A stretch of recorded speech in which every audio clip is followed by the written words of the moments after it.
Other people are right-brained or left-brained. Entertainment, you mean like inspiration, kind of. Something new, something different, something fireworks. You know what I'm saying? Right. You have some people like that.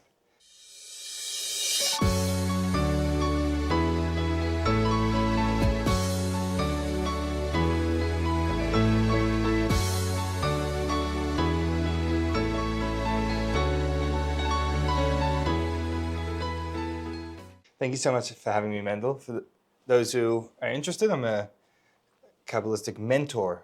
I teach people the ways of following Hashem to the greatest and how we can really be in touch with ourselves and make the most and have the most meaningful, productive lives possible.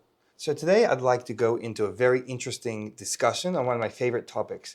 And we're going to have to wind back to the statement of the Holy Zohar, one of the foremost books of Kabbalah, that says, if your heart runs, return to one. In the original Hebrew, imrotz libcha shuv leh. So this is a very interesting phrase. What does that mean, if your heart runs, return to one? And we're going to have to investigate this and find out how this teaches us how we can make peace between right-brained and left-brained people, as well as this is really going to teach us how to make within ourselves peace between the part of us, which is like fire and always looking to advance, and the part of us that's like water and always looking to be calm and calculated. What do you mean by right-brained people and left-brained people? That's a great question, and the theory is that some people, based on the chemicals within your brain, some people are more open, excited, innovative, curious, out-of-the-box thinkers, doers, going all over the place. And some people are more cool, calculated, exacting. They're people who are less running to do things and more settled and focused. So these are two very different personality types, and we're speaking in very general terms here, that often clash. And firstly, you have some people that have trouble getting along with other. Let's say you're someone who's really into inspiration and you want to be thinking about things and going places and doing things. And then you have a friend who's like, okay, I have to work my 9 to 5. That's the most important thing. Let's talk practical. You know, some people are going to call it a naive and realist. Some people are going to call it an optimist and a pessimist. It all depends on your perspective. But these are two very different types of people. And we're going to learn about today how we really need both of them and need a bit of both of them. Because often people find this very frustrating thing in their lives. Do you ever find that you go and you either join an event or study something that's so inspirational and uplifting, and you're like, wow, I really want to make a difference and change now. And then you turn around and a week later you're like, well, nothing's changed in my life. It seems that inspiration is just... Right. Some people feel that inspiration is just a giant puff of smoke, and it just dissipates as quickly as it came. Yeah, I used to feel that a lot when I was younger, teenager. Where are you from, by the way? You have an accent. I do have a slight accent still. I'm from Melbourne, Australia. Okay, cool. It's a beautiful place. You should visit sometime from here. But it's really a beautiful place. So a lot of my students complain to me. All right. They're like, we try to have like at least once a week a get together where we discuss like this stories of our sages and that what we can learn from them. We try to lift ourselves up. We try sing some melodies, connect, bond, and be inspired. And then guys are like, come on, we did this last week. I was inspired and nothing happened. Did this the week before, I was inspired, nothing happened. Maybe I should just get to sleep early and tomorrow do my 9 to 5 regular studies. Right. I'll accomplish a lot more. Right. And then you have guys on the other side who are like, well, I'm just not interested in doing anything. I'm just, they say the element of meh. I had a friend who had a pencil case that had, the periodic table with the letters and numbers. Okay. So he had one that had a square and it had MEH, meh. The element of apathy. There we go. Some people are just like that. So those are the people which are looking for the inspiration? These are people who are not looking for anything. We have a very weird situation where some people are always getting inspired but doing nothing. Some people are never getting inspired and they seem to be stuck at the level of what they're doing. And we're going to have to balance these people out. So let's get into this statement of the Zohar. But first, before we do that, do you ever feel like either one of these ways? I mean, definitely when I was younger, I had those stages where I was, inspired and then, falling back and, inspired again and falling back again. Now I'm a bit more, stable. Sometimes it just comes with the age. That's fair. We need to figure out how to balance our lives. Should we be running after entertainment or should we be just trying very hard for structure. Other people are right-brained or left-brained. Entertainment, you mean like inspiration, kind of? Something new, something different, something fireworks. You know what I'm saying? Right. You have some people like that. And we need to figure out some balance behind this. That's the lazy answer. The lazy answer is we need balance, and then you're finished. Because balance is always a good thing to have. Always. In other words, what you're asking is which way should a person choose to lead his life? Is that what you're really asking? I'm really asking, how can we balance these two? Because a lot of people will tell you balance, 50-50, make a moderate middle path. And that's always correct, which is why it's such a lazy answer. Because he said the right thing and then you can move on. But what does that mean? Exactly. How do we apply that? How do we get to the middle ground? That's my question. How do we get to the middle ground? So we're going to have to look at the statement of the Zohar that we mentioned. If your heart runs, return to one. Okay. What does that mean? So I want to step back to a very interesting story that happened about 50 years ago. And there was a man whose name was Mendel Lieberman. And he was a Holocaust survivor. He lived here in New York after the war. He moved here. He was very broken. His family had been murdered. And he couldn't get his life back together after that. Now, Mendel, besides for being someone who had lived through great trauma, he was a very talented man. He was an artist. Was he good at drawing? He expressed himself artistically. He was able to put his emotions into drawings. He has some beautiful drawings, and he has some drawings because of all the hardships he lived through. If you look at some of them, he has some drawings that are quite scary. They look disturbing. Yeah. You know why? Because he's able to encapsulate those feelings of fear or anger or bitterness and put them onto paper in those drawings. You ever seen those? I've seen some of them, yeah. Which you're referring to a specific piece that he made? There's a few different ones. Like the guy screaming Ratava and the... That's one of them. Yeah. They really convey those feelings. Right. So he was a very, very broken man. So he was a chassid of the Lubavitch Rebbe who lived here in New York. And the chassid is a follower.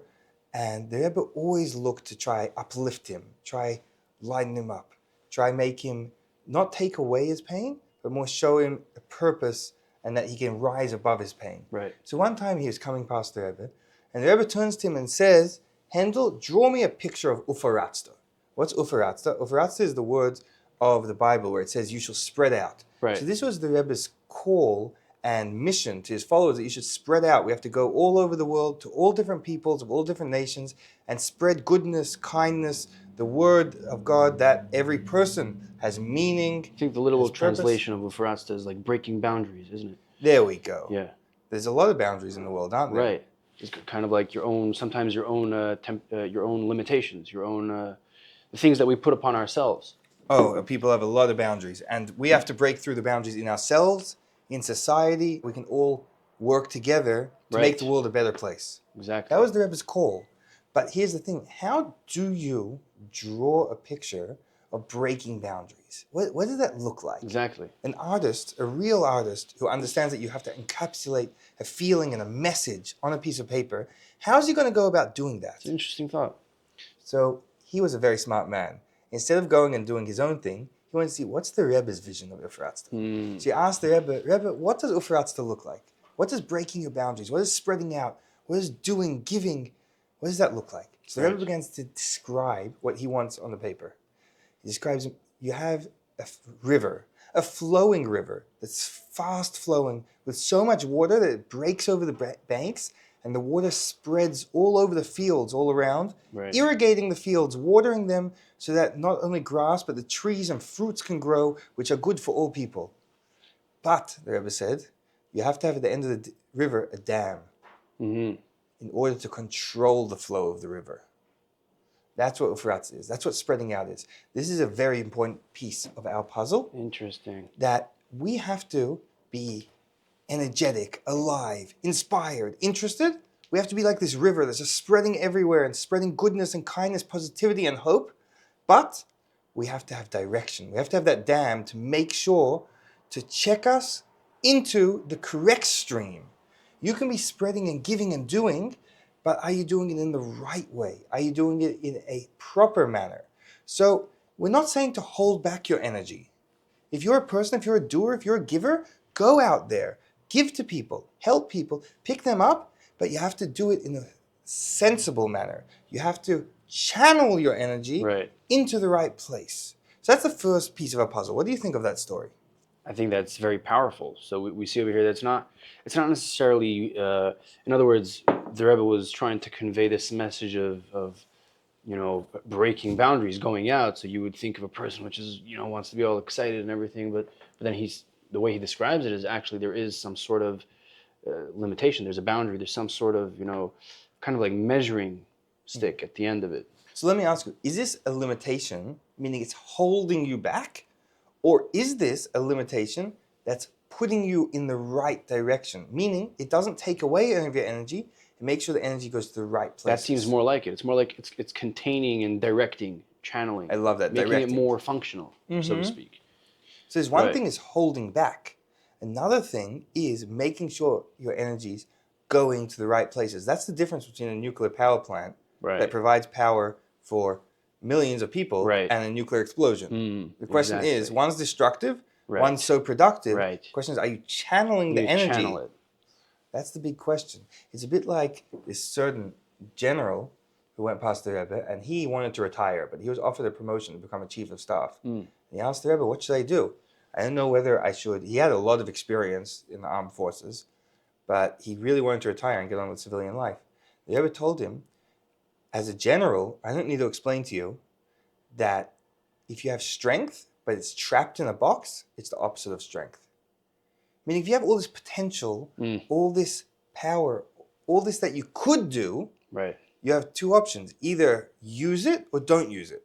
If you're trapping it, it's no good. If you're trapping it, where's that energy going to come out? Probably in a not good place.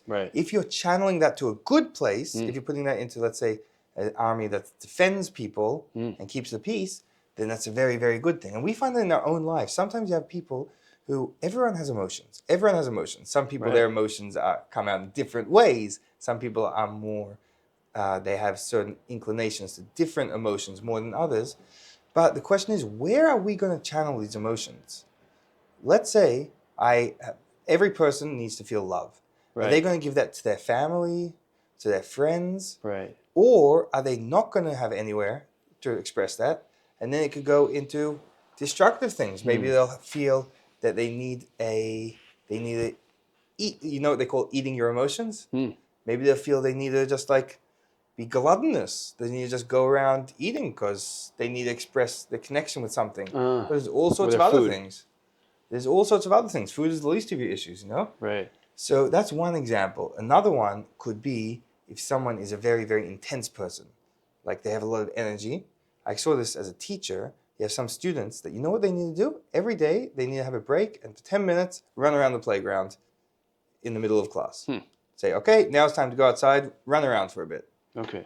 And why? It's not because this is a bad kid. This is a great kid. This is a kid with more energy than anyone else. If he uses out his emotion in something good like exercise, he'll be great. If he doesn't have somewhere to use that out, it'll just explode. He'll just start running around the classroom. He can't hold it in. So our energy has to be put and channeled into the right area. I think this puts me onto a different, very, very interesting story that we're going to have to talk about the butter bagel. New York City, we're going to talk about the bagel. The bagel. The bagel. You know bagel is a word in Yiddish originally. Oh, yeah? Where does it come from? I don't know. It's Yiddish. It comes from lots of Jews coming to New York. No doubt. They brought the word bagel with them. The famous butter bagel. So now we're going to look at what we've discussed in a more spiritual sense. That there was the Alter Rebbe, he's Rabbi Shner Zalman of Liadi, who lived about 200 years ago in Lithuania.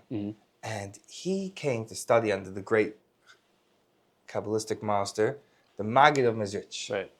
So the Maggid had this unbelievable student who came to him, who was already world-renowned for his great mastery of Talmud. But he was still a beginner in the deeper secrets of the Torah. So he set him up for a study partnership with his own son. He said, my son, whose name was Avram, who people called Avram the angel. Why they call him the angel? He was a regular man, but he was such a spiritual person. He was so living on a higher plane that they thought he was like an angel. Obviously, he was a regular. This is the Alter Rebbe? They matched? Yes. Okay. So you have the Alter Rebbe, who's this great genius in the revealed parts of Torah, like law and Talmud. And then you have him learning with this man who's just so very disconnected. Esoteric, He's mystical. completely disconnected from the world. Someone he probably didn't even know like what money looks like. Not necessarily practical. Yeah, completely above and beyond it, but someone who's in touch with his inner self, in touch with the inner dimension of Torah. Okay. So they would learn together every day. There, for 2 hours a day, the Alter would teach Avram the revealed parts of Torah, like the Talmud and law and traditions. And then for 2 hours, Avram would teach the Alter Rebbe the mystical, inner, the Kabbalah. Okay. So one time they were studying, and they were getting so deeply engrossed in a subject about Kabbalah that the Alter Rebbe, in the middle of his deep study, he jumped up, ran to the kitchen, grabbed a butter bagel, and started munching away. Boy. And everyone's like, what are you doing? Like, what kind of, are you an animal? Like, you're in the middle of thinking the deepest secrets of the Torah. Wow. You're in the middle of getting connected to the secrets of the Kabbalah, and you're having a spiritual experience, and all you could think about is lunch. Like, Right. come on, man, control Exactly. yourself. Give it 5 minutes, you know? Yeah. And he explained to them, he was feeling so uplifted, so inspired, so spiritual. Not only was he feeling this, he was having that experience on a soul level. He felt that his soul might just leave him. You see, every person and everything in the world has godliness inside of it. There's spirituality inside of it. And that was awakened to such an extent that his soul was feeling such a yearning to God, such a wanting to just go above and just connect to God and leave the physical world behind him. He was worried that might actually happen. So the more inspired he got, the more he was in the danger zone of maybe just ceasing to be physical and his soul just leaving his body behind. So he ran off to get something to anchor him to this world. And the most physical thing he could find was a nice tasty bagel. He started chomping away. Is that a thing? Like that somebody can just, his soul could just leave his body? That would mean that he dies. Isn't that what that Yeah, would mean? yeah, physically. A body without a soul is dead. Don't worry. We're So not, a person can die from just contemplating and thinking about things? people like you and me, probably not. Oh. We're all safe. Don't worry about this. But if you have someone who's a real spiritual person, a holy person, then if you have someone who's really connected to the secrets of the Torah and to their soul and to God, such a thing could happen. If someone's life is a life of the soul, most people, their life is a bodily life. Right. And sometimes they do something spiritual and allow the deeper element, the inner self, to come out and be uplifted and express itself. Most people, though, most people are like that. Right. Some people, very special people, after a lifetime of work, their life is centered around the soul. And sometimes they do something for the sake of the body. Like it says about the sage Hillel, when he went to eat, he told his students, I'm going to go do a favor for the poor man. Right. Who is the poor man? He looked at his body as something foreign, as a poor man who is giving a few coins of charity by eating lunch. Because his whole life was spiritual, the soul. Someone like me, my life is about the body. And when Right. So you're saying we're safe. We're not really gonna. yeah, we're not in any trouble. Our souls are not really escaping us. But too what's soon. the lesson of this story? The lesson was that sometimes our soul wants to go up, wants to ascend, and sometimes we have to keep it down here. Everyone feels this on a very, very minor scale. No one's soul is leaving them. But what do we feel this? We sometimes feel uplifted, and sometimes we feel physical. And the trick is to balance out. Being more and more uplifted, and then taking that and putting it in the world. If we go all the way with inspiration, then you're not a person connected to the world. There have been some people throughout history, hermits, if you want to call them that, who have just locked themselves up in a cave with some candles and food and just study day and night. And they are living a spiritual life. They have no connection to the world. There have been plenty of other people in the world who have nothing to do with spirituality, who act more or less in a very animalistic fashion, like cavemen. But even in modern times, you have people who are barbarians or act completely physical, whose whole life is about food and survival. Right. And I hope everyone doesn't have trouble with food and survival, but thankfully we're blessed to live in a time where food and survival is taking care of itself, and now we can focus on a deeper inner dimension of life, how we can lift ourselves up a little bit. Let's examine this story through the lens of the following verse.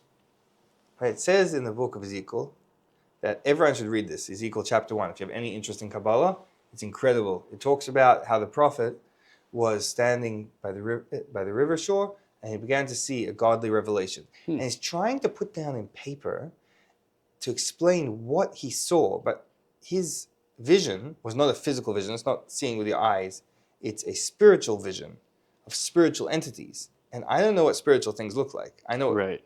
physical, tangible things. That's in my frame Right. of reference. That's it within my perspective. It's kind of like you were saying before about the artist, that like you have this idea. How do you depict it on a piece of paper? Yeah, it takes incredible skill to do such a thing.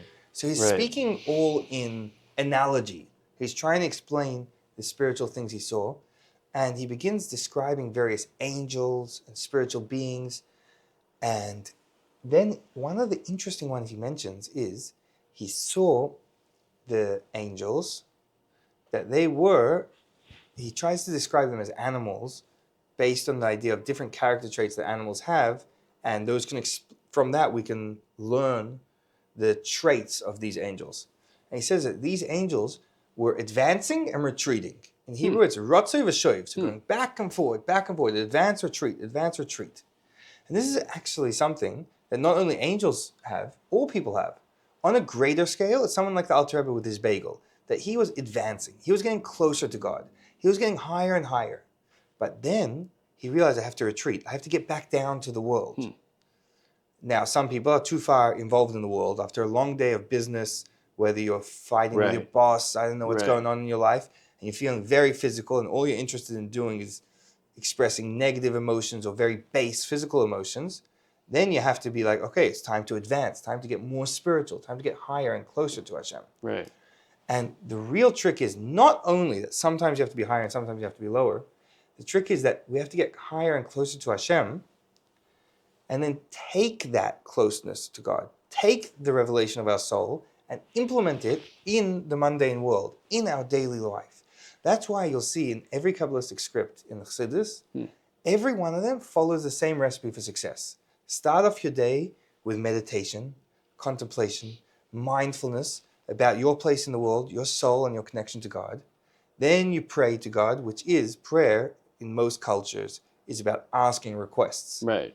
But in the Kabbalah, prayer, the word tefillah means connection. So it's about tapping in, bringing your soul closer to its source, the advancing, getting closer, just like in the angels, getting closer and higher and more spiritual, more refined, tapping into who you are deep down. And then throughout the day, when you finish that, you go out to the world, you go to your job, you meet your friends, you go down the street, do everything really physical, and invest all that inspiration, all that spirituality, all your mindfulness, put that into your daily life.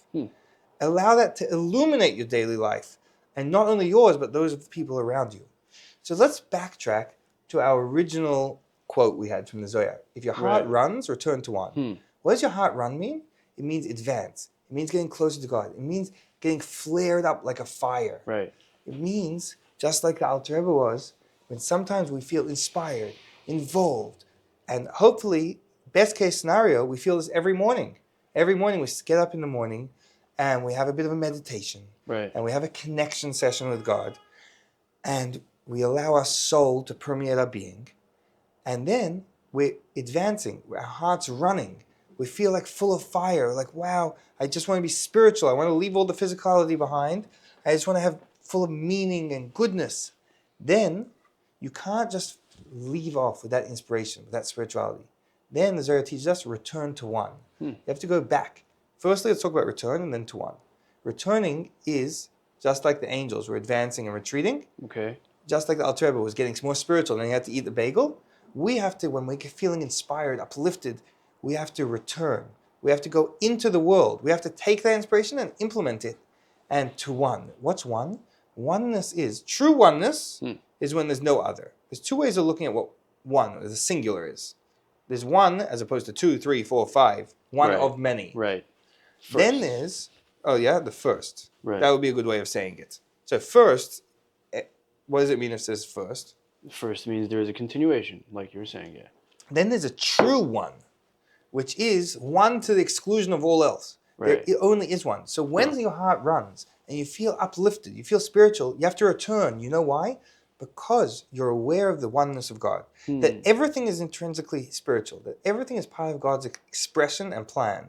And every one of us has a mission, a God-given mission to change the world around us to a more positive, uplifted, enlightened, spiritual space, to reveal the inherent godliness and spirituality in everything around us. What does that mean that there's godliness and spirituality in everything? That is the best question I've heard all day. And Amazing. also, it's going to open a massive discussion. Really excited to hear. Massive, massive discussion. Okay. Let's get into that in 1 second. Let's just first encapsulate what we said. If your heart runs, return to one. Mm-hmm. So when some people, sometimes randomly, or sometimes because they planned out a meditation and a connection experience with God, feel uplifted, feel inspired, feel spiritual, feel their soul, what are you going to do with that? Where are you going to let your river flow? Right. Where are you going to put your strength? Return to one. Go back down to the world, the mundane, boring world, and invest that into the world to make the world one. To do your mission of changing the whole world from a place that looks like a very low, scary place, a bad place, a place where so many things are going wrong, to revealing how it's really just God's garden. It's goodness, it's spirituality. So that's really the message. That's how the right-brained and left-brained people can get together. We have to realize, yes, we have to be out of the box, excited, innovative. Then we have to put that all into a scheduled, calculated day-to-day. That's how, I don't know about you said, I don't know about other people, but you said that when you were a younger student, you felt like this inspiration isn't going anywhere. Right. You know why? Because you need both things. You need the inspiration and uplifting, and then you need to take that, okay, now I'm inspired, what am I going to do with it? And put it into your everyday. Right. So, having said that, let's get into the discussion about how God's everywhere after one more story. Yeah. I just want to finish off one more story about this. That story. About how to be a fireman. Oh boy. Because this whole story, everything we've been talking about is how to be a fireman. You have your mind, which is cool and collected, like water, it's cold. You have your heart that's burning up and excited, like fire. And we have to be like a fireman. We have to control the fire. We have to make sure it's going in the right places, right? So this story is a personal experience I had in camp a few years ago when I was a staff member. It was when I was a teenager. I volunteered as a staff member in an overnight camp. And we were sitting around the staff lounge, a bunch of guys just talking after a long day, like doing activities with the kids. And we were chatting. And one of the guys there, very unique guy who was very talented. So he was like very handy and had a lot of experience hiking and horseback riding and archery. So he was really helpful to have around in camp. Right. So he was talking and someone mentioned that we're going horseback riding tomorrow. So he's like, he makes a face and he's like, don't tell me they're follow me horses. So I'm like, what's a follow me horse? So he's like, there's these horses they get for tourists. They're just trained to follow the tail of the horse in front of them. They have no personality. You can't ride them around. You can't do any tricks with them. Right. Nothing interesting you can do with them. They just clump after the horse in front of them. They just follow me horses. I'm like, oh, okay. Probably a good idea they have those for tourists, you know. Wouldn't go so well afterwards. Anyways, we continue talking. And a few minutes later, the same guy starts complaining. He's like, listen, in this camp, the kids are nuts. I'm like, I don't know. I think they're pretty regular kids. Kids will be kids. He's like, they don't line up straight by line-up time. They don't sit in their places by meals. They don't participate in the right activities. Every activity, they want to do a different activity. I'm like, I guess kids will be kids. He's like, no, I was in a different camp a few years ago. And the kids there, they line up on time. And they sit in their place by meals. And they do the right activities. And that's it. Very simple. So I'm like, I think maybe it's because they will follow me horses. There's nothing wrong with either types of kids. Just some people are more settled, more basic, more just ready to do the right thing every day. No problem.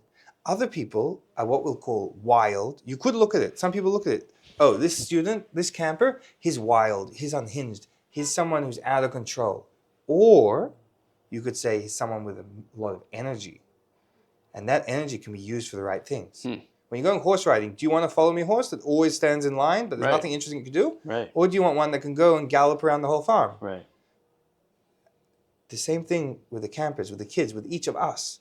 Some people are so frustrated, I can't get my life together, I can never wake up on time, and I always get excited about one project and then get excited about something else. Well, you know what? Maybe that means that you have a lot of energy, and it's not a bad thing. Maybe you're even better just You need to learn to channel that energy into the right areas. If your heart runs, return to one. The more uplifted you are, the more inspired you are, we all have it. We all have moments of inspiration. We all wake up one day and we're like, we want to do something right. We want to do something good. We don't realize it consciously, but it's the soul expressing itself, the soul being awakened. Something's in action wakens up the soul. Sometimes it can be a meditation, and sometimes it can just happen from above. We don't know all the ways of the soul, and sometimes the soul is just on fire. But we don't speak soul language. Right. We just wake up one day and we're like, oh my gosh, I should really recycle more. I should really visit my grandmother. I should really brush my teeth on time every day. I should really do good. The inner meaning of each of these is I should do what's right. I feel good. I feel positive. I feel spiritual. I feel lifted up. And the question is, when we have those moments, how can we apply those to every day? We have to say, okay, I feel so uplifted. Now I'm going to get into the habit. So would you say that's like that's a message from the soul when we wake up in the morning and we feel this urge inside of us to start doing good? It's like a message from the soul. I would say very often yes. Sometimes there's physical reasons for that. Right. But very often, absolutely. Absolutely. Some days we just feel more uplifted. Sometimes a year. There's a lot going on with the soul. And I definitely believe that the spirituality, it affects us. We don't speak that consciously, but in the subconscious, we are absolutely affected, each one of us, by our soul. Interesting.